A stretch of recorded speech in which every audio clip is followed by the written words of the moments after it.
আসসালামু আলাইকুম। আজ আমি চলে আসলাম আমার ছাদ বাগানে সরিষা তুলতে। তো এই যে অল্প কিছুই সরিষা হয়েছে, তো এর ভিতরে যা হয়েছিল ওইগুলো সব পাখিতে খেয়ে ফেলছে। তো আমি এগুলো রেখে দিতাম ওদের খাওয়ার জন্য, কিন্তু ভাবলাম নিজের গাছেরটা কিছুটা রেখে দিই বীজ করে, যাতে আগামীতে আমি আবার ছড়ায় আবার সরিষা শাক খেতে পারি।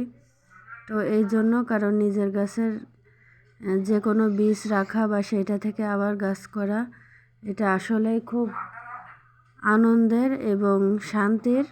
তো যারা ছাদ বাগান করেন বা আমার মতো এরকম বীজ রাখেন, তারা অবশ্যই জানবেন যে এগুলো আসলে কতটা আনন্দের। তো দেখুন, কথা বলতে বলতে আমি সরিষাগুলো ছাড়িয়ে নিচ্ছি কিভাবে।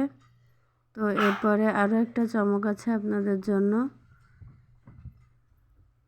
সেটা হচ্ছে এই যে আমার বড়ই গাছে বড়ই হয়েছিল, তো গাছটা ভরে গেছিলো বড়ইতে, কিন্তু আমরা সব বড়ই ফেলে দিছি, কারণ এতটুকু গাছে যদি এত বড়ই রাখতে যাই তাহলে গাছটা দেখা গেল মরে গেল। এই জন্য 2-1টা রাখছি, 3টা বড়ই রাখছি।